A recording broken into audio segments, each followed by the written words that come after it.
Attorney General Holder, thank you so much for being here. I want to just get your reaction as the former Attorney General of the United States to a president claiming that he has such broad immunity that he could assassinate his political opponents. Well, that argument really indicates how absurd the position is of the Trump camp. Just because a former president has filed a court paper and because we've been talking about it for, an extended period of time, I think we need to step back and understand that the assertion that he's making is absurd. It is crazy. It has no basis in the Constitution, in our precedent, no basis in law. He's just making stuff up in order to try to keep himself, out of jail. And the notion that you would give a president total immunity to do anything that he or she wanted to do is inconsistent with the American Revolution. That's what kings get to do, not presidents.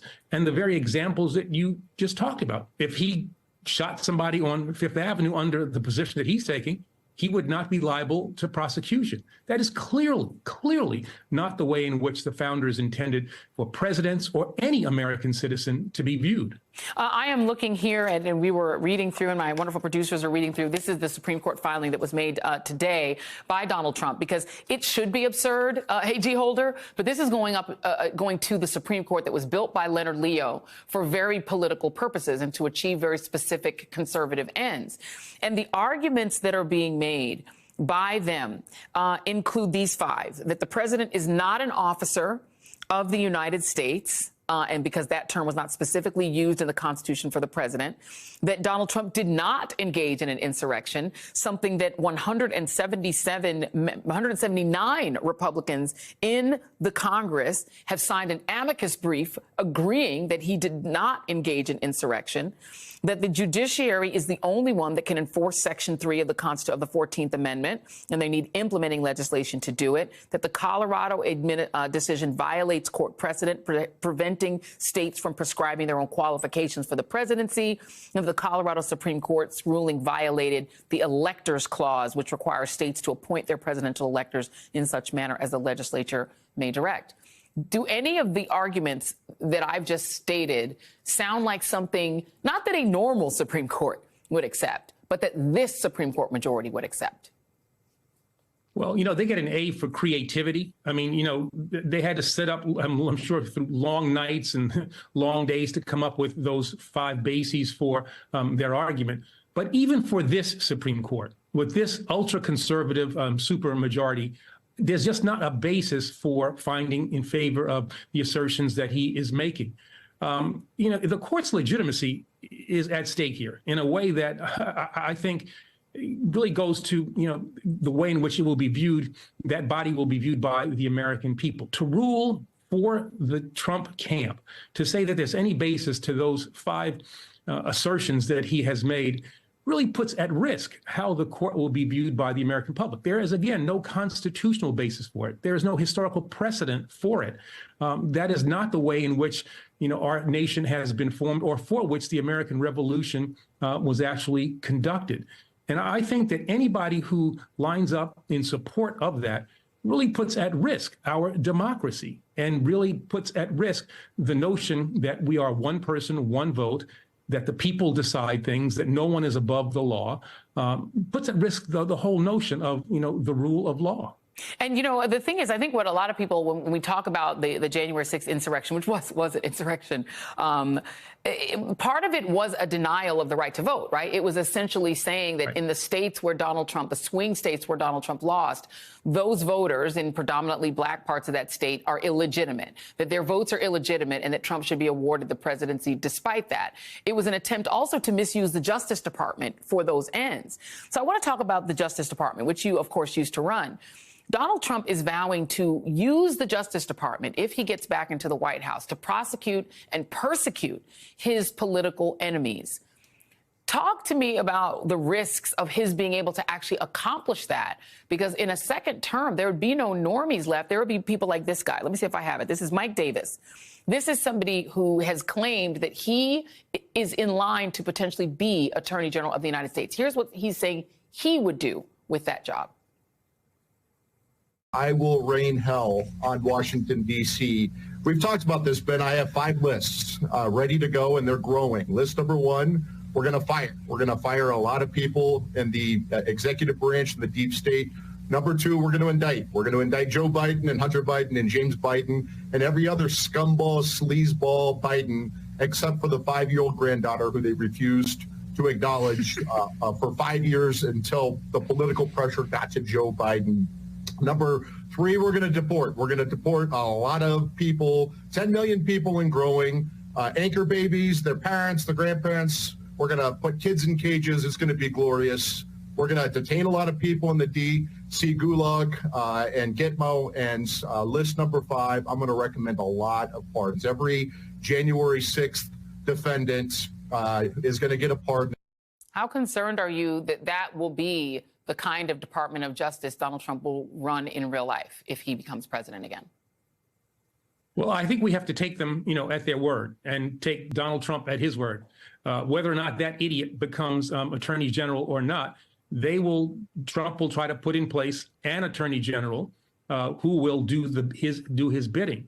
But they've also learned from the first term, and it will not only be who is the attorney general. The question will also be who is the head of the criminal division in the Justice Department, who are the U.S. attorneys around the country, and what hiring authority those U.S. attorneys have, so that we will have an administration in place that will actually do the kinds of things that they tried to do in the first term, but were thwarted by career people and by people, to be fair, other political appointees who decided that they would not go against the rule of law.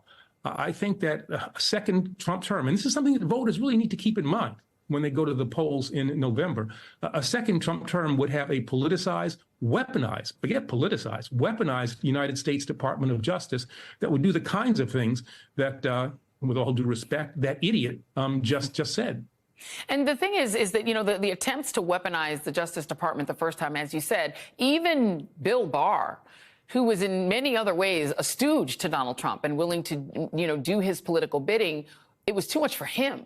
What do you make of the fact that we now have, a substantial part of the Republican Party that is okay with that? Because these senators, one after the other, are endorsing Donald Trump and even claiming that the attempts to do that were not an insurrection. All but, I believe, 7 of the Republican United States senators signed on to this amicus brief saying that there was no insurrection, even though they literally physically ran for their lives on January 6th, 2021.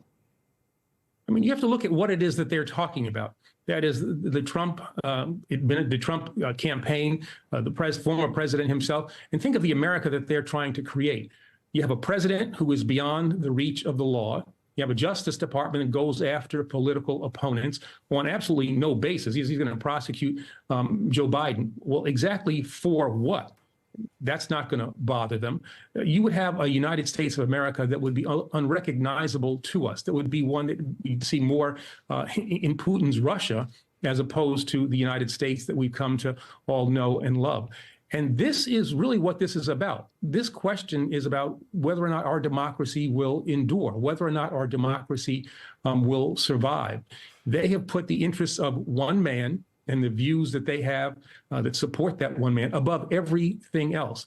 They are happy with or comfortable with the notion of autocracy, of dictatorship, as opposed to democracy. And people say, wait a minute, now Holder's overstating the case. This is not an overstatement. You have to take them at their word and look at what it is they are proposing and the impact of the policies that they would try to put in place. American democracy could end with the election of Donald Trump. I want to point you back to this statement, this unhinged statement that Donald Trump posted. He made a reference to the police and says that you have to basically allow for bad apples in the police department. That's the analogy he used, that you have to essentially allow police violence because you want good law enforcement. And so to do that, you just have to live with the fact that there'll be some bad apples, essentially saying some police are going to kill people and you just have to live with that. What do you make of the fact that he keeps going back to that idea of wanting police violence to be acceptable and using that as the analogy for his own administration? Well, that's consistent with, his worldview. But that is not something the American people necessarily have to accept or should accept. The notion that there is a tension between good, respectful law enforcement and keeping the American people safe is simply not true. I mean, there is no tension between those two things. And there's no reason for us to accept the fact that some cops are going to abuse their powers. Some cops are going to be unnecessarily violent, inappropriately violent.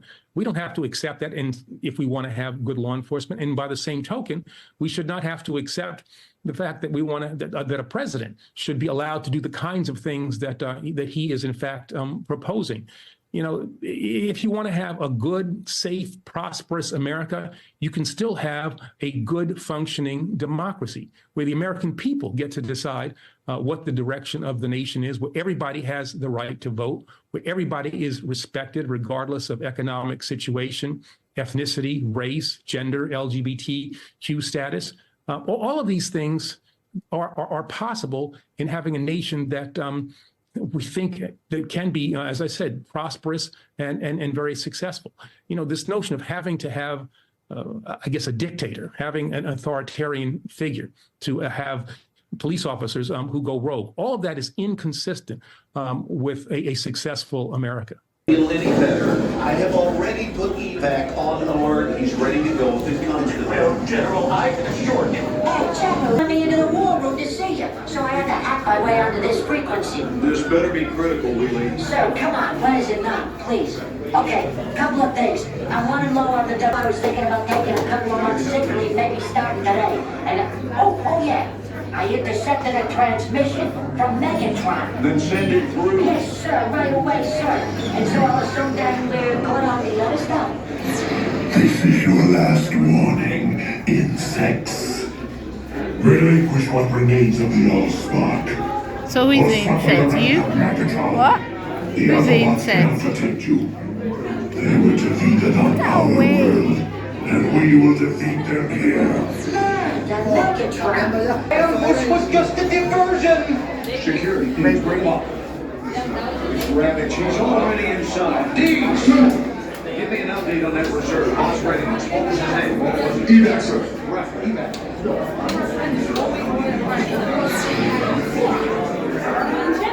She's right in front.